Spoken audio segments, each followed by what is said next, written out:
तो स्टूडेंट बहुत ज़्यादा स्वागत है आपका हमारे इस चैनल पे इंटेलिजेंट एरा पे। तो आप लोग जैसा कि अब देख पा रहे होंगे कि केमिस्ट्री के एक मोस्ट इंपॉर्टेंट क्वेश्चनों की वीडियो के साथ मैं यहाँ पे आ चुका हूँ। और ये वीडियो जो है ना वो बहुत ही ज़्यादा स्पेशल वीडियो होने वाली है। और क्यों स्पेशल होने वाली है, क्योंकि आपको यहाँ पे चैप्टर नंबर 1 से लेके, जी हाँ, चैप्टर 1 से लेके बिल्कुल आपको चैप्टर 16 तक के केमिस्ट्री के सारे इंपॉर्टेंट जो भी क्वेश्चन है वो आपको दिखेंगे। आप कोई सी भी बोर्ड के स्टूडेंट हो, ये टॉपिक्स आप लोगों के लिए एकदम मोस्ट इंपॉर्टेंट टॉपिक्स हैं। और स्पेशली ये आप लोगों के उत्तराखंड बोर्ड वाले स्टूडेंट हैं उनके, तो ये प्रीवियस 10 ईयर के सारे क्वेश्चन हैं।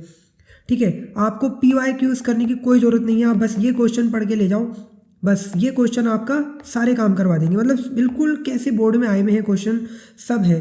तो चैप्टर नंबर 1 से मैं स्टार्ट करता हूँ, जो कि है आपका, आप हिंदी मीडियम के स्टूडेंट हो, इंग्लिश मीडियम के स्टूडेंट हो, कोई सा भी मीडियम हो ना, कोई टेंशन लेने की ज़रूरत नहीं है, क्योंकि यहाँ पे हमने दोनों ही लैंग्वेज में, आप देख पा रहे होगे, आपके क्वेश्चन सेट कर रखे हैं। तो ये क्वेश्चन मैं दावे के साथ कह सकता हूँ कि आप अगर इनको ढंग से पढ़ के जाओगे, ठीक है, तो आप बोर्ड में बहुत ही अच्छा मार्क्स को स्कोर कर पाओगे और बहुत ही अच्छा एक अपनी जो आपकी तैयारी है ना वो तैयारी हो जाएगी इन क्वेश्चनों को लेके। ठीक है, तो स्टार्ट करते हैं हम लोग। ठीक है, सबसे पहला चैप्टर आप लोगों को पता है, चैप्टर 1 सॉलिड स्टेट यानी कि ठोस अवस्था है। तो इसमें पहला क्वेश्चन है क्रिस्टल लैटिस यूनिट सेल। ठीक है, डेफिनेशन इनकी आती है आपकी एक मार्क्स की, क्रिस्टल जालक और इकाई सेल की। फिर पैकिंग एफिशिएंसी या पैकिंग फ्रैक्शन भी बोल देते हैं हम लोग, FCC की और BCC की, संकुलन क्षमता, ठीक है, FCC BCC की। और ये इस बार तो ये न्यूमेरिकल आप करके जाएंगे ही जाएंगे, इसको आप इंपॉर्टेंट लगाओ। ठीक है, आपको न्यूमेरिकल करके जाना है। अरे ये न्यूमेरिकल कहाँ मिलेगा, कोई बात नहीं, आप हमारे लाइव सेशन में जाओ, आपको ये न्यूमेरिकल कैसे सॉल्व होंगे वहाँ मिल जाएंगे। ठीक है, वहाँ मैंने करा रखे हैं, लेकिन हाँ थोड़ा हिंदी मीडियम वालों के लिए करा रखे हैं। तो न्यूमेरिकल है, हिंदी मीडियम हो इंग्लिश मीडियम हो, ठीक है, सीख जाओगे, आसानी से कर लोगे। तो ये आपको करना है, इस पे बेस न्यूमेरिकल आएगा।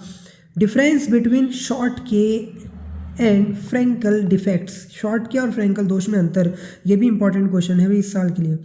फिर F केंद्र यानी कि F सेंटर्स डिफेक्ट, ये भी आ जाता है। Band theory and explanation of conductors, insulators और semiconductors on the basis of band theory. ठीक है, एक तो बैंड थ्योरी आपको कर लेनी है, और एक्सप्लेनेशन ऑफ कंडक्टर, इंसुलेटर और सेमीकंडक्टर की आपको बैंड थ्योरी के आधार पे बिल्कुल करना है, इनको पक्का कर लेना है। क्वेश्चन जो भी आप देख रहे हो, बैंड सिद्धांत के आधार पर चालक, कुचालक और अर्धचालक की व्याख्या। फिर ये जो लास्ट के 2 क्वेश्चन हैं, ये तो आपके बोर्ड के क्वेश्चन है, आए हुए हैं हमेशा। Difference between HCP and CCP, ठीक है, difference between tetrahedral voids and octahedral voids. ठीक है, तो ये आप लोगों के चैप्टर नंबर 1 के क्वेश्चन हो गए। मैं चाहूँगा कि आप लोग हैंड टू हैंड स्क्रीनशॉट ले लो यार, ठीक है, इससे आप लोगों को ही फायदा होगा। स्क्रीनशॉट ले लो। अब ये मत करना यार कि मतलब स्क्रीनशॉट ही ले जा रहे हैं, और मेरी बातों को भी समझो। ठीक है, मैं जो कह रहा हूँ ना उसको भी क्या करना है, कैसे करना है, तो बीच बीच में यार थोड़ी टिप्स भी बताता रहूँगा ना इन क्वेश्चनों के लिए। ठीक है, तो अब उसके लिए स्क्रीनशॉट लेके चले जाओगे तो क्या करोगे भाई, ऐसे थोड़ी होगा। इनको कहाँ इनके आंसर मिलेंगे, हमारी नेक्स्ट वीडियो किस बेस पे रहेगी, इन पे कुछ कराएंगे नहीं कराएंगे आगे, ये सब भी तो बताऊंगा यार मैं। तो भैया वीडियो पूरी एंड तक जरूर देखो, खाली ये नहीं कि बस चैप्टर 1 और 2 के स्क्रीनशॉट लेके चले गए और यार एक सब्सक्राइब नहीं कर रहे लोग, यार ये बहुत गलत बात है। ठीक है यार, आप लोगों के लिए ही मेहनत हो रही है, अगर आप लोग ही इंटरेस्ट नहीं दिखाओगे तो फिर हम लोग भी इतना इंटरेस्ट कैसे दिखा पाएंगे, खुद बताओ। तो इसलिए सब्सक्राइब करो, लाइक करो यार, लाइक भी करो, ठीक है, लाइक भी करना है। चैप्टर नंबर 2 सॉल्यूशन विलियन। डेफिनेशन आपको ये सिंपल डेफिनेशन है, इनको आपको तैयार कर लेना है। नेक्स्ट है Henry's law and its application, यानी कि हेनरी का नियम, उपयोग। फिर राउल्ट्स लॉ, राउल्ट का नियम हो गया, और राउल्ट्स के लॉ की सीमाएं भी आती हैं। ठीक है, यानी कि क्या इसकी मतलब एक तरीके ड्रॉबैक क्या था इसके नियम का। ठीक है, ये आपका कर लेना है इसको। Ideal and non ideal solution, आदर्श अनादर्श विलयन। ठीक है, इसके बाद है एलिवेशन इन बॉइलिंग पॉइंट, ठीक है, क्वथनांक में उन्नयन। इसके आपके न्यूमेरिकल्स भी आते हैं। अब न्यूमेरिकल्स कौन से आएंगे वो मैं आगे वाली वीडियो में बताऊंगा आपको। ठीक है, वॉन्ट हॉफ फैक्टर यानी कि वॉन्ट हॉफ गुणांक, एक छोटा सा 2 नंबर में 1 नंबर में आपसे पूछ सकता है इस बार। और जैसे मैंने बोला numericals on pi B is equal to NRT। ठीक है, आपको वो बोल देगा 10% यूरिया के 1/2 गुणा सॉरी क्या कहते हैं, क्या बोल रहा हूँ, 10% यूरिया के परासरण दाब की व्याख्या करो। कैसे निकालेंगे, इस तरीके से न्यूमेरिकल आएगा। तो चैप्टर नंबर 2 के आपको ये क्वेश्चन तैयार करने हैं, जिसमें मैं आपको रिकमेंड करूँगा कि आप न्यूमेरिकल्स भी करके जाना। और न्यूमेरिकल्स कौन से करने हैं, ठीक है, कुछ नहीं, वो आपको प्रीवियस ईयर के न्यूमेरिकल्स करने हैं। उसके ऊपर भी जल्द से जल्द वीडियो बना दूंगा, बस थोड़ा सा समय दो, ठीक है। अब स्टूडेंट क्या करते हैं, जो आपको कमेंट में आप बहुत से स्टूडेंट बोले जा रहे हैं कि सर पेपर आ गए हैं, जल्दी से जल्दी वीडियो। मैं समझ रहा हूँ, बिल्कुल ज़रूरत है आप लोगों को, लेकिन थोड़ा समय लगता है। देखो ये क्वेश्चन जो है आपको हिंदी और इंग्लिश में दोनों में बनाने के लिए प्रीवियस ईयर के पेपर एनालाइज करने पड़ते हैं, देखना पड़ता है कौन से क्वेश्चन कब आए हैं और क्या इंपॉर्टेंट है, फिर अपने तरफ से भी और कुछ चीज़ें देखनी पड़ती हैं, तो समय लगता है, ठीक है। इसलिए थोड़ा टाइम लगा, लेकिन वीडियो जब बनाने आता हूँ ना मैं, तो आप लोग के लिए वीडियो का कंटेंट जो है वो मैं हमेशा सोचता हूँ अच्छे से अच्छा लाऊँ, तो इसलिए टाइम लगता है। चैप्टर 3 की बात करते हैं, इलेक्ट्रोकेमिस्ट्री, विद्युत रसायन, ठीक है। फटाफट से पढ़ लेते हैं क्या है। स्टैंडर्ड हाइड्रोजन इलेक्ट्रोड, यानी कि मानक हाइड्रोजन इलेक्ट्रोड विभव, electrochemical series and its application, विद्युत रासायनिक श्रेणी और इसके उपयोग, नट्स इक्वेशन यानी कि नैनट्स इक्वेशन और इसके न्यूमेरिकल्स। पक्का 101% वेरी वेरी इंपॉर्टेंट लगा दो, इस पर बेसिक क्वेश्चन आना ही है, समझ लो, ठीक है। नट्स इक्वेशन आपसे इस पर बेस न्यूमेरिकल आएगा, ठीक है। फिर है molar and electrolytic conductivity, molar और तुल्यांकी चालकता, ये भी बहुत बार आई हुई है, इसको भी वेरी वेरी इंपॉर्टेंट लगाओ, वेरी वेरी इंपॉर्टेंट। फिर Kohlrausch law and its application, Kohlrausch का नियम उपयोग, Faraday's law of electrolysis, Faraday के विद्युत अपघट्य के नियम लगा दो, इंपॉर्टेंट इस साल के लिए, वेरी वेरी इंपॉर्टेंट, ठीक है। फिर है primary batteries and secondary batteries, प्राथमिक व द्वितीयक सेल, लेड स्टोरेज बैटरी, सीसा संचयक सेल, इसकी क्रियाविधि आएंगी, ठीक है। इस लास्ट वाले की ना क्रियाविधि, क्रियाविधि कैसे होगी, यानी कि आपसे वो बैटरी के चार्जिंग की, डिस्चार्जिंग की, इस तरीके की रिएक्शन पूछेगा, ठीक है। तो ये करके जाना है, इससे बाहर नहीं आएंगे, देखो ना आपके, ठीक है। जो भी मैं बोल रहा हूँ ना, यही है जो है, इसको तैयार कर लो, बिल्कुल तैयारी आपकी हो जाएगी। और जो बच्चा PYQs पढ़ रहा होगा ना, वो कहेगा यार PYQs के सारे क्वेश्चन तो यही हैं, तो इसको ही कह रहा हूँ मैं, तैयार कर लो। चैप्टर 4 पे पढ़ता हूँ जल्दी से, ठीक है, क्योंकि आपका समय ज़्यादा नहीं लूँगा, फटाफट से मैं आपको बताया जा रहा हूँ। और इसके मेन, जैसा मैं बोल रहा हूँ कि थोड़ा वीडियो में जो मैं बोल रहा हूँ उस पर भी ध्यान दो। तो आपका चैप्टर नंबर 4 है केमिकल काइनेटिक्स, रासायनिक बल गतिकी। एक सिंपल चैप्टर है, 4 मार्क्स का इस बार आएगा, 4 से 5 मार्क्स का आता है वैसे, ठीक है। तो इसमें क्या है, इसमें सबसे पहले आपको करना है factor influencing rate of reaction, रासायनिक अभिक्रिया के वेग को प्रभावित करने वाले कारक, difference between order of reaction and molecularity, अभिक्रिया की कोटि आणविकता में अंतर, zero order and first order integrated rate equation, ठीक है, इंटीग्रेटेड रेट इक्वेशन, शून्य और प्रथम कोटि की अभिक्रिया की समाकलित समीकरण, जो कि वेरी वेरी इंपॉर्टेंट है, ठीक है, मोस्ट इंपॉर्टेंट लगाना अभी से। उसके बाद है half life of zero and first order reaction, शून्य और प्रथम कोटि की अर्धायु, इनमें संबंध भी आता है, अर्धायु में आपसे संबंध पूछेगा, आपसे 1-2 क्वेश्चन घुमा के भी कर सकता है, तो इसलिए ढंग से पढ़ के जाना है, इसमें कंफ्यूज नहीं होना। Collision theory of chemical reaction, अभिक्रिया का संघट्ट या टक्कर सिद्धांत, आरेनियस इक्वेशन, ठीक है। और एक ये वाला numerical, show that the time required for 99% completion is twice the time required for the completion of 90% reaction, सिद्ध करें 99% अभिक्रिया पूर्ण होने में लगा समय 90% का दुगना है। तो एक वेरी वेरी इंपॉर्टेंट क्वेश्चन है, और एक 99% वाला भी न्यूमेरिकल इसमें बेस आ सकता है। तो ये वाला जो है न्यूमेरिकल अगर आप कर लोगे, तो इसका मतलब आप इस टाइप का सभी न्यूमेरिकल कर लोगे, ठीक है। तो ये चैप्टर नंबर 4 के इंपॉर्टेंट क्वेश्चन थे। इसके बाद बढ़ते हैं फटाफट से चैप्टर नंबर 5, और इसके बाद तो भैया P ब्लॉक भी आने वाला है। अभी P ब्लॉक एक सबसे खतरनाक चैप्टर बच्चों को लगता है, लेकिन आप एक बार जरा इसके मैंने जो क्वेश्चन बनाए हैं वो देखना, जिन स्टूडेंट ने नहीं देखे एक बार जरूर देखना, क्या क्या आपको मिलने वाला है अभी आने वाले समय में इस वीडियो के अंदर। तो इसलिए कह रहा हूँ लास्ट तक देख लो, P ब्लॉक वगैरह में ना बहुत कुछ बताने वाला हूँ, देखो उसे। सरफेस केमिस्ट्री चैप्टर नंबर 5, प्रश्न रसायन, distinction between adsorption and absorption, अधिशोषण और अवशोषण में अंतर, ठीक है। उसके बाद है difference between physical and chemical adsorption, भौतिक और रासायनिक अधिशोषण में अंतर, कैटेलाइटिक प्रोमोटर्स एंड पॉइजन्स, उत्प्रेरक वर्धक और उत्प्रेरक विष के एक नंबर की परिभाषाएं यार, मतलब एक नंबर में आ जाएंगी आपसे। होमोजीनियस हेट्रोजीनियस कैटेलिसिस, समांगी और विषमांगी उत्प्रेरण, enzyme catalysis and 3 examples, enzyme उत्प्रेरण और इसके 3 एग्जाम्पल। ये मैंने बोला था इंपॉर्टेंट है, क्यों इंपॉर्टेंट है, क्योंकि ये 1 मार्क्स क्वेश्चन में अलग अलग करके घुमा के पूछ लेगा एंजाइम से रिलेटेड। और चैप्टर नंबर 14 में भी जरूरत पड़ेगी तो यहाँ कर लो। Explain the term colloidal state of matter. कोलाइडी पदार्थ की अवस्था है, इस कथन को स्पष्ट करें। ये भी क्वेश्चन आपका रहता है, खासकर यूके बोर्ड में बहुत रहता है ये, तो इसलिए इम्पॉर्टेंट है। तो इसके बाद है लायोफिलिक सोल्स एंड लियोफिलिक सोल्स, ठीक है, sorry phobic not philic, lyophilic और लायोफोबिक सोल्स, द्रव स्नेही और द्रव विरागी कोलाइड। फिर ये छोटी छोटी आप अगर कर लोगे बस इसी में से आना है, पूरे 5 नंबर समझ लो आपके आगे, 4 नंबर 3 नंबर जो भी आते हैं इसमें से। पेप्टीकरण हो गया, डायलिसिस हो गया, अपोहन, ब्राउनी मूवमेंट, टिंडल इफेक्ट हो गया, इलेक्ट्रोफोरोसिस विद्युत कण संचलन, कोगुलेशन, स्कंदन, gold numbers, emulsion, Hardy Schulze's rule. बस इसके अलावा 5वें चैप्टर में और कुछ करने की जरूरत भी नहीं है बिल्कुल भी, ठीक है। यही कर लो, पूरे नंबर आ जाएंगे इस चैप्टर से। चैप्टर नंबर 6 हलवा चैप्टर, छोटा चैप्टर, इजी चैप्टर, ठीक है। नाम देख लो, बड़ा सा लंबा सा चौड़ा सा नाम है, ठीक है। कंसंट्रेशन यानी कि सांद्रण, फेन प्लवन यानी कि froth, floating, flotation process, magnetic separation of impurities, ये आपको 2 करनी है।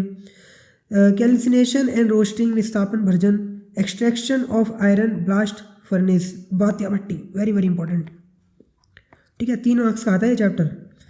उसके बाद conversion of cast iron into wrought iron, ढलवा लोहा से पिटवा लोहा, difference between minerals and ores, खनिज अयस्क में अंतर, flux, slag, slag, smelting and roasting. तो ये आपको कर लेनी है, इसके अलावा कुछ नहीं होने वाला। इसके अलावा क्या 1 नंबर और आपके कहाँ आएंगे देखो मैं बताता हूँ, ठीक है। लिख लो यहाँ पे, आपसे वो छोटे मोटे क्वेश्चन कर लेगा कि आयरन पायरेट का सूत्र बताओ, copper pirate, copper pirate, pyrite, ऐसे करके। तो इस तरीके से वो क्वेश्चन पूछ सकता है, बस 1 मार्क्स का। और इसके अलावा कोई और क्वेश्चन नहीं आएगा, ये आप लिख के दे रहा हूँ मैं आप लोगों को। तो चैप्टर नंबर 7 पे पढ़ते हैं अभी, जो मेन होने वाला है आज की वीडियो का। और ऑर्गेनिक के तो इंपॉर्टेंट मत छोड़ देना, टाइम लगा है लेकिन बनाए हैं, कुछ मेहनत करी है, तो इसलिए फटाफट से आगे बढ़ रहा हूँ। चैप्टर नंबर 7 पे आते हैं, पी ब्लॉक है चैप्टर नंबर 7, पी ब्लॉक के तत्व।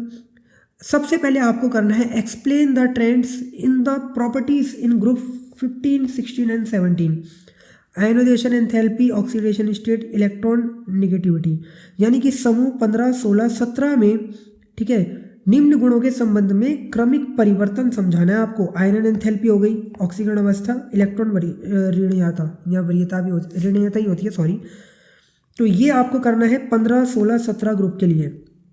3 नंबर के ये आपका आता है आजकल आने वाले लगातार 2-3 साल से ये ट्रेंड इस तरीके से पूछ रहा है और इन्हीं टॉपिकों पे पूछता है, तो आप यहाँ 3 नंबर पक्के कर लो अपने ये करके। फिर है describe the process, Haber Vidhi very very important, संपर्क विधि वेरी वेरी इंपॉर्टेंट, ऑस्टवाल विधि वेरी वेरी इंपॉर्टेंट। जिसमें से हैबर विधि मैं आपको बोल रहा हूँ इस साल मुझे इंपॉर्टेंट लग रही है, आ सकती है, या आपसे 4 नंबर की लॉन्ग में पूछ सकता है या 3 मार्क्स में भी पूछ सकता है, ठीक है। फिर आता है आपका प्रिपरेशन ऑफ ऑल्सो इक्वेशन, समीकरण देनी है आपको, phosphine, ozone, dioxygen, deacon process, ठीक है, Cl2। तो देख रहे हो, सबसे पहले हमने क्या करा, हमने ये ट्रेंड पढ़ लिया, पी ब्लॉक को कैसे तैयार करना है वो बता रहा हूँ। उसके बाद आपको ये प्रोसेस तैयार करनी है, फिर आपको इनके प्रिपरेशन स्टार्ट करनी है। नेक्स्ट है आपका name and formulas and oxidation state, structure of 3 oxo acid of phosphorus, phosphorus के 3 ऑक्सी अम्लों के नाम, सूत्र, ऑक्सीकरण संख्या और संरचना लिखनी है। रीजनेबल क्वेश्चन, फिर देखो अब रीजनेबल क्वेश्चन आ गया हमारे। क्या है reasonable question, why is N2 less reactive at room temperature, कमरे के ताप पर N2 करी गैस है, क्यों। Nitrogen exist as a diatomic molecule N2, whereas phosphorus exist as a tetra atomic molecule P4, explain. यानी कि नाइट्रोजन द्विपरमाणुक अणु बनाता है जबकि फास्फोरस चतुष्परमाणुक अणु बनाता है, क्यों। H2O is liquid but H2S is a gas, why, द्रव है ये और ये गैस है, क्यों, बहुत ही important question. PCl5 is non but NCl5 is not, why, PCl5 ज्ञात है परंतु NCl5 नहीं है, वेरी वेरी इंपॉर्टेंट ये भी question. O2 is gas but H2 is solid, ठीक है। तो why does ozone act as a powerful oxidising agent, name 2 poisonous gases which can be prepared from Cl2, why is ICl more reactive than I2। तो आप question को जरा देखो किस तरीके से मैंने एक बेहतरीन अंदाज में आप लोगों के लिए सेट करा है, ताकि आप जब पढ़ रहे हो तो आपको समझ में आ जाए कि आपको कैसे तैयारी करनी है। देखो, ये 8 मार्क्स का आपका चैप्टर आएगा, तो मैं चाहता हूँ कि अगर आप ये चीज़ देख रहे हो तो आए तो पूरे पूरे, लेकिन अगर इतने भी नहीं आ रहे तो 7 नंबर तो खींच ही लो यार इसमें। और कुछ बच्चे ऐसे होते हैं, ये 8 नंबर के लिए ज़मीन आसमान एक कर देते हैं, आपको फिर भी ये चीज़ मिल रही है, इसको तैयार कर लो इन क्वेश्चनों को, ठीक है। यही क्वेश्चन तैयार कर लोगे, इतनी ज़्यादा आपके अंदर एक वो कहते हैं ना, एक हमारे अंदर एटीट्यूड अच्छा आ जाएगा इस पेपर को लेके, और कॉन्फिडेंस लेवल बढ़ जाएगा। Explain why fluorine forms only one oxo acid HOF। इसके बाद है वाई हेलोजन्स कलर्ड, हेलोजन रंगीन होते हैं क्यों, तो वेरी वेरी इंपॉर्टेंट क्वेश्चन है वाला। Why do noble gases have large size, very very important. तो ये आपके 11-12 के करीब क्वेश्चन हैं आपके, मतलब क्या कहते हैं, reasonable question. Then the other question is preparation of this and structure, ठीक है, इनकी प्रिपरेशन और इनका स्ट्रक्चर करना है आपको।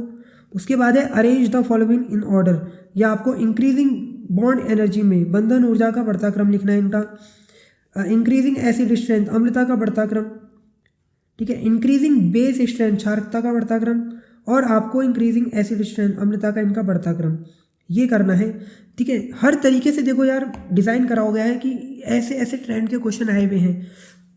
बिल्कुल अगर आप ढंग से ऐसे करके जाओगे तो मैं कह रहा हूँ कि आप लोग के लिए बहुत अच्छा रहेगा। तो एक तरीके से ऐसे ही पढ़ के जाना, ठीक है। इन क्वेश्चनों को तैयार कर लो तैयार, बहुत फायदे में रहोगे। Uses of helium, argon, neon, xenon.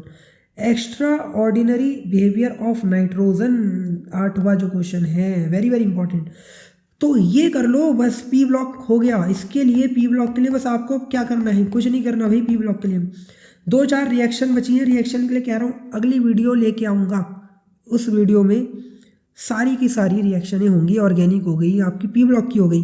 बस ये 6 नंबर आपके 8 में से 6 पक्के हैं, और अगर रिएक्शन नहीं आई तो 8 में से 8 भी पक्के हो सकते हैं, इससे बाहर नहीं जाएगा। नेक्स्ट बढ़ते हैं D और F ब्लॉक एलिमेंट्स वाले, यानी कि 8वें चैप्टर पे। इलेक्ट्रॉनिक कन्फिगरेशन यानी कि इलेक्ट्रॉनिक विन्यास, इनका इलेक्ट्रॉनिक विन्यास कर लो, इससे बाहर भी नहीं आएगा। और अगर आ भी गया तो इलेक्ट्रॉनिक विन्यास के लिए यार मतलब ये भी रट के जाना पड़ेगा कि हम लोगों को सीखना पड़ता है भाई वो इलेक्ट्रॉनिक विन्यास, लेकिन फिर भी ये कर लो, यही आए हुए हैं, इससे बाहर नहीं आएगा कुछ। लेंथेनॉइड कॉन्ट्रैक्शन यानी कि लेंथेनाइड आकुंचन, वेरी वेरी इंपॉर्टेंट है आपका इस चैप्टर से। Compare between transition and inner transition element, संक्रमण तथा आंतर संक्रमण तत्वों की तुलना करनी है।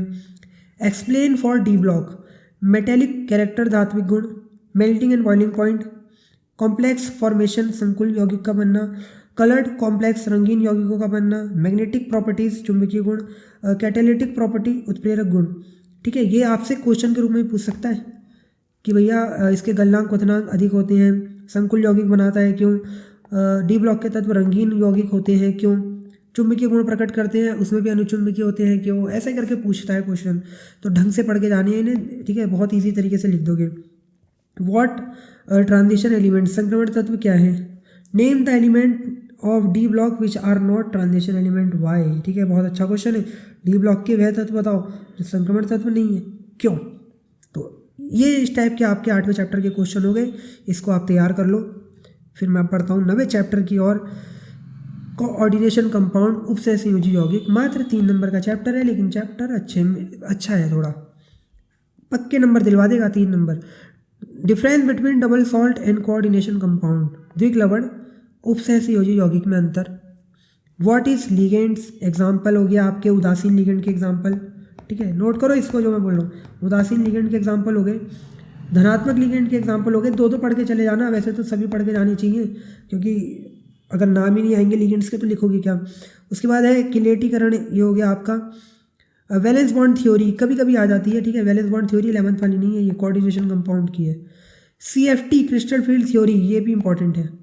फिर ये तो वेरी वेरी इंपॉर्टेंट, ठीक है, आपसे इस तरीके से दोनों देगा और कहेगा प्रूफ करो, या तो इनके अंदर संकरण बताओ या इनकी संरचना ऐसी ऐसी होती है क्यों, ठीक है। क्या बोलना चाह रहा हूँ मैं, मतलब ये आपसे कहेगा कि NCl4 चतुष्फल की है जबकि ये अष्टफल की है, ऐसे करके क्वेश्चन भूल चलेगा।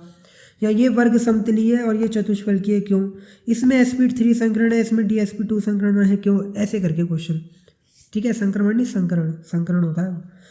उसके बाद है आपका डी कक्षकों का विभाजन, स्प्लिटिंग, ठीक है, splitting of D orbitals. Oxidation number और नेमिंग हो गया आपका इन तरीके के यौगिकों की, इनकी ऑक्सीकरण संख्या आपसे पूछ सकता है और इनके नेम, और एक बार तो कोऑर्डिनेशन नंबर भी पूछ लिया था, तो ये होते हैं कोऑर्डिनेशन नंबर। ये जो लिगेंड केंद्रीय धातु के साथ जुड़ा होता है जितने बॉन्डों के साथ वो, ठीक है। तो ये आप लोगों का चैप्टर नंबर 9 तक की कहानी ये। अब हम बढ़ते हैं फटाफट से अपने ऑर्गेनिक में। तो यहाँ तक वीडियो अगर देख ली हो, स्क्रीनशॉट ना लगाए हो ना पहले, तो थोड़ा लाइक भी कर दो, शेयर भी कर दो। अब आ जाओ चैप्टर नंबर 10 में, जो कि आते स्टार्ट होती है अपनी ऑर्गेनिक केमिस्ट्री। अब ऑर्गेनिक केमिस्ट्री में सबसे पहले हेलो एल्केन और हेलो एरिन्स आते हैं। मैंने बताया था एक्सप्लेन करनी है आपको all these reaction. Finkelstein reaction हो गई, फ्रीडल क्राफ्ट हो गई, टॉर्जन प्रोसेस हो गया, सैंडमायर्स रिएक्शन हो गई, Wurtz reaction, Wurtz Fittig reaction, describe SN1 SN2 with example, preparation of BSC DDT, chloroform, tetrachloromethane is stored in dark coloured bottles by. रंगीन बोतलों में रखा जाता है क्लोरोफॉर्म काहे, क्यों भैया क्यों? तो एक वेरी वेरी इंपॉर्टेंट क्वेश्चन है ये भी, इसको आप इंपॉर्टेंट लगाओ इस साल के लिए। फिर है आप लोगों का एक 4 नंबर के लिए जो लॉन्ग क्वेश्चन बनता है वो वाला, ठीक है। पढ़ लो इस क्वेश्चन को, ये क्वेश्चन आप लोगों का वेरी इंपॉर्टेंट है। क्यों है इंपॉर्टेंट? क्योंकि 4 मार्क्स का है और कुछ ही क्वेश्चन है ये आपकी पूरी केमिस्ट्री में, इसमें से पक्का रहता है क्वेश्चन आएगा। तो जहाँ आपको पता है कि मैं 10 पढ़ के एक पक्का कर लूँगा, तो मुझे तो लगता है पहले वो 10 कर लेने चाहिए। और जहाँ आपको पता है कि आप 100 में से कोई 2 आने वाला है, तो वो ज़्यादा डिफिकल्ट नहीं होगा, इसलिए ये क्वेश्चन करो, ये इंपॉर्टेंट क्वेश्चन है, ठीक है। 10 जनों में से एक जने को पकड़ना इजी रहेगा, 100 जनों में से एक जने को पकड़ना बहुत डिफिकल्ट होता है, इसलिए कह रहा हूँ ये कर लो। उसके बाद आता है इसी का छोटा सा भैया एक और क्वेश्चन, ये हाइड्रोकार्बन C5H10, ठीक है। इस तरीके से अंधेरे में क्लोरीन के साथ क्रिया नहीं कर रहा, सूर्य के प्रकाश में इतने यौगिक देता है, पहचान करो इनकी। Which of the following has highest dipole moment. तो देखो ये क्वेश्चन भी हमारा आए हुए क्वेश्चन है, ये सब इंपॉर्टेंट है। किसका द्विध्रुव भाग गुण अधिक है? तो इसका होगा आंसर, मैं टिक लगा देता हूँ। क्यों होगा इसका रीज़न बताना है द्विध्रुव भाग गुण का, तो फिजिक्स भी पढ़ रहे हो, केमिस्ट्री भी पढ़ रहे हो, दोनों में आ रहा है, तो वहाँ वाला ये कंसेप्ट लगा देंगे। उसके बाद है एक्सप्लेन करने हैं, कुछ रीजनेबल क्वेश्चन है तो आप इसे भी पढ़ लो, ध्यान से पढ़ लो इन क्वेश्चनों को, आए हुए क्वेश्चन है, वेरी वेरी इंपॉर्टेंट क्वेश्चन है। नेक्स्ट है alcohol phenol ether, chapter number 11।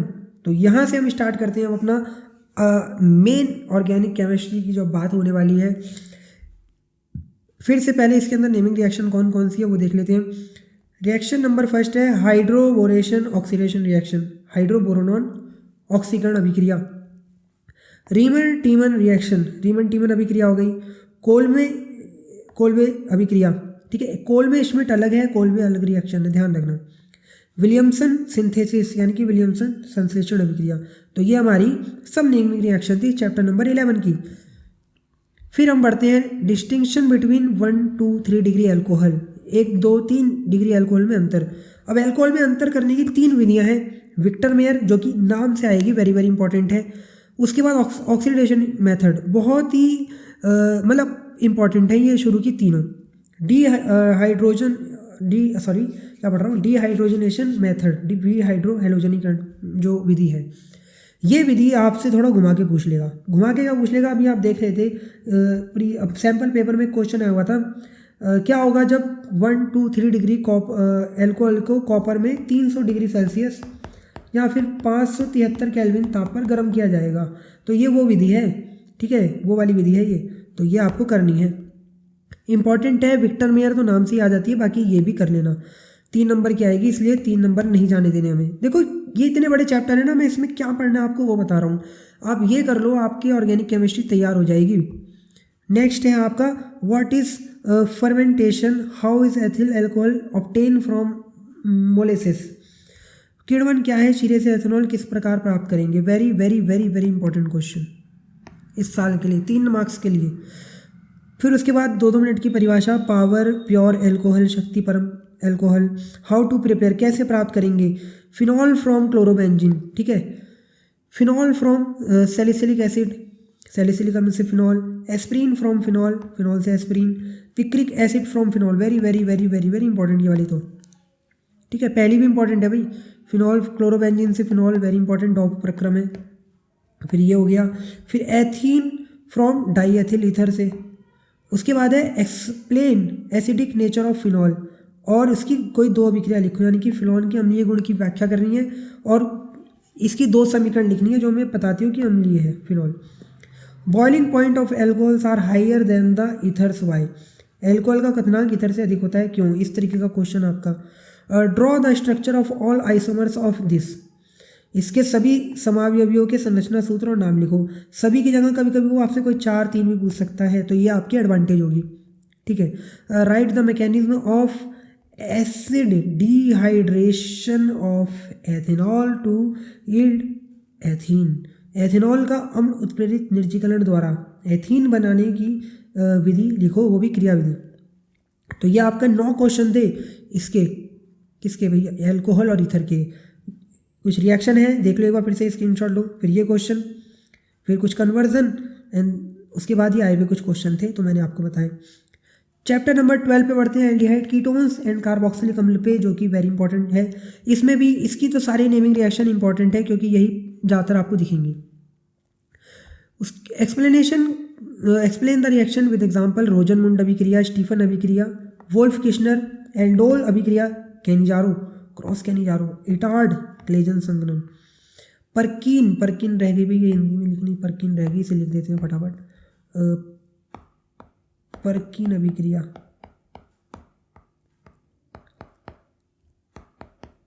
तो देख रहे हो कितनी मेहनत लगी है इनको बनाने में, लेकिन बिल्कुल इनफ है, समझ लो एक तरीके से, ठीक है। ये इनफ है, इसलिए इसको कर लो। काम की चीज़ है बहुत ज़्यादा, इससे बेहतरीन आपको कहीं नहीं मिलेंगे पूरी यूट्यूब के अंदर। कोई इतनी डिटेल में आपको ये इतने इंपॉर्टेंट क्वेश्चन नहीं बता पाएगा, और अगर बता दे तो बहुत अच्छी बात है, लेकिन फिर भी आपको ये तैयार कर लेनी चाहिए। और वीडियो पे लाइक मारते हुए जाओ और चैनल को सब्सक्राइब करके जाओ यार, मतलब जो ये वीडियो देख रहा है, ठीक है, अगर वो सब्सक्राइब नहीं कर रहा ना तो फिर समझ लो भगवान भी माफ़ नहीं करने वाला उसे यार। इतनी मेहनत करने के बाद तुम बिल्कुल अगर कुछ भी नहीं कर रहे ऐसा जो थोड़ा बहुत हमें सुकून दे पाए दिल को, कि सब्सक्राइब, वॉचिंग टाइम वगैरह कुछ भी यार, मतलब तो फिर गलत लगेगा ना थोड़ा, इसलिए करो। फिजिक्स के भी अभी इंपॉर्टेंट क्वेश्चन की वीडियो बनाने वाला हूँ, न्यूमेरिकल्स की बनाऊंगा यार, करने वाला हूँ सब कुछ, थोड़ा आप भी सपोर्ट करो। हेल्प वुलार्ट जेलेंस्की अभिक्रिया हो गई। फिर Tollen reagent and Fehling solution, ठीक है, इसमें भी हर साल एक क्वेश्चन आ ही रहा है, तो कर लो ये भी। ये वेरी इंपॉर्टेंट क्वेश्चन है आप लोगों के लिए। एंड ऑर्गेनिक कंपाउंड, तो हिंदी इंग्लिश दोनों में काम कर रखा है, ताकि हमारे जो इंग्लिश मीडियम के स्टूडेंट है ना वो भी बिल्कुल निराश ना हो। सब कुछ है इसमें, सब कुछ, कोई सा भी आप मीडियम के स्टूडेंट हो, ये क्वेश्चन बहुत ही इंपॉर्टेंट है। और यूके बोर्ड वालों के लिए तो समझ लो वरदान है एक तरीके से। एक आपको इस तरीके से क्वेश्चन दिया हुआ है और इसमें आपको कंपाउंड की जानकारी करनी है, क्या है कंपाउंड, ए की संरचना लिखो। पढ़ लो क्वेश्चन एक बार, इंपॉर्टेंट है, 4 मार्क्स में आएगा, लॉन्ग क्वेश्चन के लिए इंपॉर्टेंट है ये आप लोगों का, ठीक है। नेक्स्ट क्वेश्चन भी वेरी वेरी वेरी इंपॉर्टेंट है। एक कार्बनिक यौगिक है जिसका अणुसूत्र इतना है और ये H2SO4 से क्रिया कर रहा है और कार्बोक्सिलिक अम्ल बी और अल्कोहल सी में टूट रहा है। सी का क्रोमिक अम्ल से ऑक्सीकरण कराने पर यौगिक बी प्राप्त होता है, ठीक है। तो ये हो गया। नेक्स्ट क्वेश्चन, ये हमारा मॉडल का क्वेश्चन है, तो मैंने यहाँ से ही उठा के कॉपी कर लिया, बिल्कुल देख पा रहे होगे आप लोग। तो ये आप लोगों के ये 1, 2 एंड 3 3 क्वेश्चन है ये, इन 3 क्वेश्चनों को कर लो, 4 नंबर पक्के दिख रहे हैं मुझे तो आपके, बहुत ही इंपॉर्टेंट है ये सॉरी। फिर amines and diazonium salt पे आते हैं। एमीन्स और डाई एजोनियम लवण एक्सप्लेन करनी है आपको। हाफ ब्रोमो एमाइड अभिक्रिया, कार्बिल एमीन अभिक्रिया, डाई एजोकरण डाइजेशन होगी रिएक्शन, 1 to 3 डिग्री एमीन में विभेद करने की विधि हो गई। फिर ये आपको इस तरीके से ये दे देगा और इसका घटता बढ़ता क्रम लगाना है, इंक्रीजिंग एंड डिक्रीजिंग ऑर्डर में अरेंज करने हैं ये, ठीक है। ये आप लोगों की एमीन्स की कहानी थी। अब देखो यार PYS की उसके कुछ एक्स्ट्रा क्वेश्चन भी लेके आए हैं ना, ठीक है। तो मेहनत आपको ये कर रहे हैं हम लोग, आपको बस क्या करना है, चैनल को सब्सक्राइब कर देना है और जितने भी अपने फ्रेंड हैं उन पर ये वीडियो शेयर कर दो, ठीक है। इससे बेहतरीन मुझे नहीं लगता आपको केमिस्ट्री में। देखो मैं बार बार क्यों बोल रहा हूँ, क्योंकि आप लोग को नहीं समझ में आ रहा है, लेकिन मुझे समझ में आ रहा है कि ये क्वेश्चन बहुत इंपॉर्टेंट है, ठीक है। इससे बाहर जाने के चांस नहीं लग रहे मुझे भी, अगर गए भी तो मुझे नहीं, आपके 70 में से 45 मार्क्स तो आते ही हैं, ये तो कोई नहीं रोक सकता आपके इसमें से। मैं देखो ज़्यादा नहीं बोल रहा, 45 से भी बहुत अच्छे आएंगे आप लोगों के, क्योंकि क्वेश्चन में ऐसा कुछ नहीं बचा जो मैंने छोड़ दिया हो, ऐसा कुछ बचा ही नहीं है। ठीक है, अब हो सकता है 10 मार्क्स का आप लोगों का बिल्कुल नया बना दे पेपर, लेकिन इसके अलावा तो मुझे नहीं लगता ज़्यादा कुछ छोड़ देगा, लेकिन फिर भी मैं 45 बोल रहा हूँ। ठीक है, PYQs यानी कि पुराने क्वेश्चन है, ये बोर्ड में आए हुए। एक अभिक्रिया दी है, इस अभिक्रिया में आपको बताना है एक्स क्या होगा, तो एथेन है हमारा ये एक्स। ठीक है, मैंने आपको बता दिया। निम्न अभिक्रिया की रासायनिक समीकरण देनी है। अमोनिकल अपघटन, हाफमैन ब्रोमो एमाइड अभिक्रिया, युग्मन अभिक्रिया, तो ये भी आप कर लोगे। 1, 2, 3 डिग्री एल्कोहल क्या होते हैं, क्या होता है जब 1, 2, 3 डिग्री एल्कोहल 573 केल्विन ताप पर गर्म कॉपर पर प्रभावित करते हैं। तो देखो मैंने अभी बोला ना, विहाइड्रोहैलोजनीकरण, तो ये इस तरीके से बोर्ड में आए हुए हैं। वो भी देखो मैं आपके सामने लेके आऊँ क्वेश्चन कि ये बोर्ड में आए कैसे असल में ऑर्गेनिक से क्वेश्चन। तो what is 1, 2, 3 degree alcohol, what happen when 1, 2, 3 degree alcohol are heated in 573 Kelvin with copper. ठीक है, तो अगला है एसिटेल्डिहाइड एल्डोल संघनन क्रिया देता है जबकि फॉर्मेल्डिहाइड नहीं देता, क्यों? Acetaldehyde gives aldol condensation reaction but formaldehyde not, why? Amide को एमीन में परिवर्तित किया जाता है, कैसे करते हैं? तो रिएक्शन है हाफमैन अभिक्रिया। ठीक है, amide is converted into amines. ये टिक मार्क में आए हुए क्वेश्चन है जिनके मैंने कुछ कुछ के आंसर भी देखो लिख रखे हैं। निम्न में कौन फेलिंग विलयन को अपचयित करता है? In the following which one reduce Fehling solution? तो the answer is formic acid यानी कि फॉर्मिक अम्ल। ग्लूकोज को एथिल अल्कोहल में परिवर्तित किया जाता है। ये सब 1 मार्क्स क्वेश्चन है और आए हुए हैं, तो मैंने इनके आंसर भी कर दिए कुछ कुछ, क्योंकि आप लोग परेशान रहते हो। ठीक है, जो मेरे से जल्दी पहले हो सकता है मैं उसके लिए तो बिल्कुल तैयार रहूँगा आप लोगों के लिए। तो जाइमेज आंसर है, glucose is converted into ethyl alcohol by zymase. Chlorobenzene में उपस्थित क्लोरीन परमाणु एथिल अल्कोहल में उपस्थित क्लोरीन परमाणु की अपेक्षा कम क्रियाशील है, क्यों? गैब्रियल थैलेमाइड से 1 डिग्री अमीन कैसे बनाई जाती है? मेथिल साइलाइड अम्लीय जल अपघटन पर देता है। ठीक है, एसिटिक अम्ल देगा, ये आपको कर लेना है। निम्न अभिक्रिया को पूर्ण करना है। RCOOH जो है, तो सबसे पहले RCOOH इससे रिएक्शन करके R एल्डिहाइड में कन्वर्ट होगा एंड देन उसके बाद 1 डिग्री अल्कोहल में। फिर नेक्स्ट क्वेश्चन है, एथिल अल्कोहल व फिनॉल में कौन अधिक अम्लीय है, क्यों? तो which is more acidic, ethyl alcohol और फिनॉल, वाई? तो फिनेट आयन के कारण फिनॉल जो है वो क्या होता है, ज़्यादा अम्लीय होगा। बेंजीन डाई एजोनियम क्लोराइड कैसे बनाई जाती है? इसे फिनॉल व क्लोरोबेंजीन में कैसे परिवर्तित करेंगे? तो देखो एनिलीन की HNO3 के साथ इतने टेम्परेचर पर क्रिया कराने से BDAC मिलेगा। BDAC means benzene diazonium chloride. तो ये एक्स्ट्रा क्वेश्चन है जो PYQs में आए हुए हैं, वो तक मैं देखो आपके लिए करा रहा हूँ। इस तरीके से ये कन्वर्ट हो जाएगा। लो, इसमें आंसर भी बता दिया। ठीक है, फिर BDAC से फिनॉल कैसे मिलेगी? कुछ नहीं करना, जल अपघटन करा दो फिनॉल का, बस आसानी से आपको फिनॉल मिल जाएगा। फिनॉल का नहीं कराएंगे, BDAC का कराएंगे जल अपघटन। कुछ इस तरीके से देखो, जल अपघटन होगा, फिनॉल हो जाएगा भी तैयार।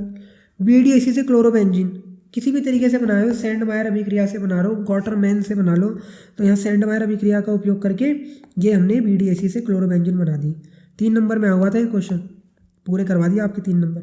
क्या होता है जब फिनॉल को जिंक चूर्ण के साथ गर्म किया जाता है? तो देखो आंसर है क्या है, बेंजीन प्राप्त होती है। लो, अमोनियम सिल्वर नाइट्रेट विलयन को कहते हैं, क्या कहते हैं? टॉलन अभिकर्मक। 1 नंबर में हुआ था।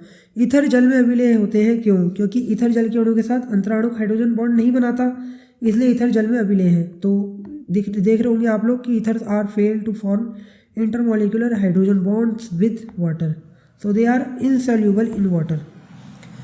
अब आओ चैप्टर नंबर 14 में। तो यहाँ तक यार वीडियो अच्छी लग रही हो तो जो स्टूडेंट देख रहे हैं प्लीज़ लाइक कर दें। चैप्टर नंबर 14 जैव अणु बायोमोलिक्यूल्स, इसमें मैंने जितने भी क्वेश्चन लिए सब PYQs के लिए, ज़्यादातर PYQs है। तो फटाफट देख लो, किन्हीं 2 प्रोटीनों के नाम लिखने हैं। Right the name of any 2 proteins. D glucose एवं फ्रक्टोज की संरचना लिखनी है। Write the structure of D glucose and fructose. D glucose की अभिक्रिया HI के साथ। फिर एमिनो अम्लों की उभयधर्मी प्रकृति को समझाना है। How do you explain the amphoteric behaviour of amino acid. DNA RNA के जैविक कार्य समझाइए। Biological function of DNA RNA। ये बेरी स्कर्वी और ये आपका रतौंधी, ये सब रोग किसकी कमी से होते हैं? विटामिन की। बेरी डिसीज़ हो गया, स्लरी हो गया, नाइट ब्लाइंडनेस, ये सब। निम्न को समझाना है अपचयी शर्करा, अनपचयी शर्करा, ओलिगोसैकेराइड, प्रोटीन। तो ये आपके रिड्यूसिंग शुगर हो गया, नॉन रिड्यूसिंग शुगर हो गया, ओलिगोसैकेराइड, प्रोटीन्स हो गया। ठीक है, इस ज़्यादातर 1 मार्क्स से क्वेश्चन है, तो क्वेश्चन की लेंथ देख के डरना मत कि यार 20-19 क्वेश्चन पहुंच गए, कोई टेंशन नहीं है, 1 मार्क्स है इसके अंदर अधिकतर। ठीक है, वसा में मिले तो विटामिन के नाम बताने हैं, यह भी कर लोगे। न्यूक्लियोसाइड तथा nucleotide, very very important question, ये आपका 2 मार्क्स में बहुत बार आया हुआ है, इसमें अंतर। डीएनए आरएनए का पूरा नाम कर लोगे, ये भी इंपॉर्टेंट है। आवश्यक और अनावश्यक amine, essential and non essential amino acids. फिर निम्न में कौन डाइसैकेराइड है, तो डाइसैकेराइड जो आपका इनमें से, अगर मैं ग्लाइकोजन, माल्टोज और एरेबिनोज में देखूं तो the maltose is the right answer. But disaccharide के सुक्रोज और लैक्टोज भी एग्जांपल होते हैं। मान लो आपको ऑप्शन में माल्टोज ना दे के सुक्रोज या लैक्टोज दे, तो ये भी आपको याद करके जाने हैं। All this 3 are the example of disaccharide. Alpha amino अम्ल क्या है, ये प्रोटीन से किस प्रकार संबंधित है। फिर है मोनोसैकेराइड का उदाहरण, तो यहाँ पे आपको जो दिया हुआ है इन चारों में ग्लूकोज हो गया, लैक्टोज हो गया, माल्टोज हो गया, स्टार्च हो गया, तो इसमें ग्लूकोज है। मोनोसैकेराइड के और एग्जांपल क्या होते हैं, ग्लूकोज, फ्रक्टोज, राइबोज। ये भी मैंने आपको करा दिया कि कल को अगर ये दे दे तो इसमें से भी आप टिक कर लो। डीएनए उंगली छापन से क्या अभिप्राय है, इसके प्रमुख उपयोग बताओ। What is DNA fingerprinting, right the uses also. तो ये भी इंपॉर्टेंट क्वेश्चन है। पौधों में कार्बोहाइड्रेट के 2 मुख्य कार्य लिखने हैं, right the 2 uses of carbohydrate in trees. Glucose में कार्बोनिल समूह 5 हाइड्रोक्सिल समूह की उपस्थिति के रासायनिक समीकरण, तो ये भी इंपॉर्टेंट है। ठीक है, प्रोटीनों का विकृतीकरण क्या है, डीनेचुरलाइजेशन ऑफ प्रोटीन्स क्या होता है, जब डी ग्लूकोज की क्रिया इनसे कराई जाती है, वेरी वेरी इंपॉर्टेंट। पेप्टाइड बंध, तो ये 20 क्वेश्चन थे जिसमें से बहुत से 1 मार्क्स के थे, इससे बाहर नहीं आएगा, इस चैप्टर से कुछ भी नहीं आएगा इस चैप्टर से बाहर, इसमें से देख लो एक बार। ठीक है, तो वीडियो जो है आप लोगों की वो लगभग समाप्त होने वाली है, बस अभी 2 चैप्टर रह गए हैं, इसलिए जल्दबाजी मत करो। पॉलीमर्स, टेफ्लॉन का रासायनिक नाम क्या है, ये आपसे पूछता है पेपर में। मिलान करने हैं तो ये मिलान मैंने बिल्कुल सही लगा रखे हैं, आप इनको ही याद करके चले जाना। प्राकृतिक रबड़ किसका बहुलक है, तो isoprene is the answer. Natural rubber is a polymer of isoprene. कार्बनिक पेरोक्साइड की उपस्थिति में एथीन के बहुलीकरण को समझाना है, इंपॉर्टेंट है। ठीक है, रबर का वल्कनीकरण कैसे किया जाता है, how do you vulcanisation of rubber, important. ठीक है, ये सब पुराने पेपरों के क्वेश्चन हैं, वहाँ आए हुए हैं, इससे बाहर नहीं आ कुछ आएगा जहाँ तक उम्मीद है। ठीक है, 99% चांस है कि यही आएगा, 1% जो है वो थोड़ा इधर उधर हो सकता है। इधर उधर का मतलब जैसे 3 मार्क्स की या चैप्टर है आपका, 3 में से 1 मार्क्स 2 मार्क्स 1 मार्क्स का इधर उधर हो जाएगा, लगभग 2 मार्क्स का तो यही रहेगा। टेरिलीन अथवा डेक्रॉन कैसे बनाया जाता है, हाउ टू प्रिपेयर टेरिलीन और डेक्रॉन। स्टायरीन ब्यूटाडाइन रबर के निर्माण की रासायनिक समीकरण लिखो, right the chemical reaction for the preparation of styrene butadiene rubber.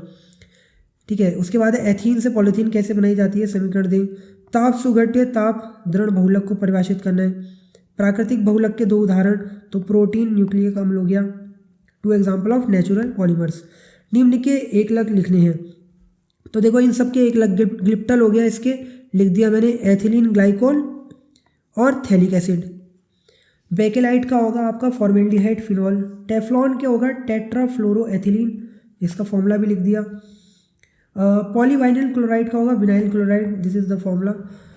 Buena इसके हो गए आप लोगों के 1,3 ब्यूटाडाइन, फॉर्मूला ये है। स्टायरीन, तो यार देखो जिन जिन के देखो मुझे क्वेश्चन के आंसर मिल रहे थे फटाफट वाले, मैंने एकदम कोशिश करी आपको बताने की। इसके बाद भी अगर आप सब्सक्राइब नहीं कर रहे और लाइक नहीं कर रहे यार, तो फिर बहुत बुरा लगेगा।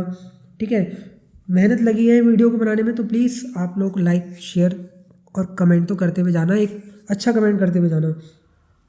डेक्रॉन हो गया, नियोप्रीन हो गया, सबके देखो कर रखे हैं, तो याद कर लो इन्हें, इससे इंपॉर्टेंट क्वेश्चन नहीं मिलने वाले आपको कहीं। योगात्मक संगणन बहुलक में विभेद करना है और एक एक एग्जाम्पल देना है। सह बहुलक सम बहुलक का एक एक उदाहरण दें।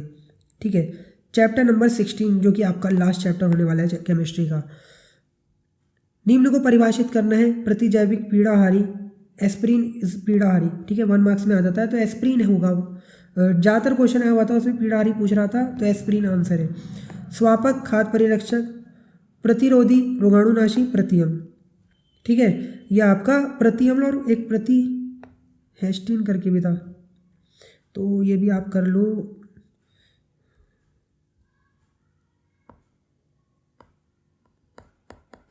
ठीक है, क्या था? प्रतिहेस्टिन।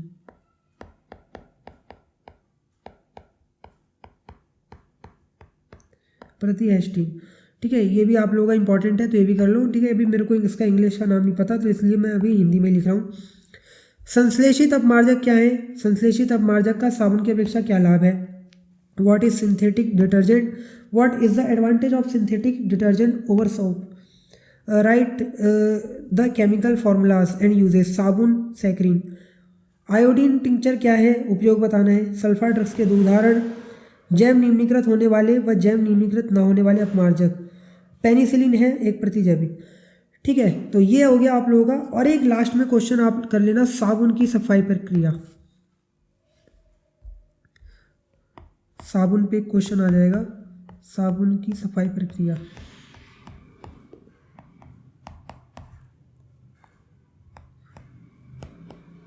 तो ये आपका, इससे बाहर कोई क्वेश्चन नहीं जाने वाला है,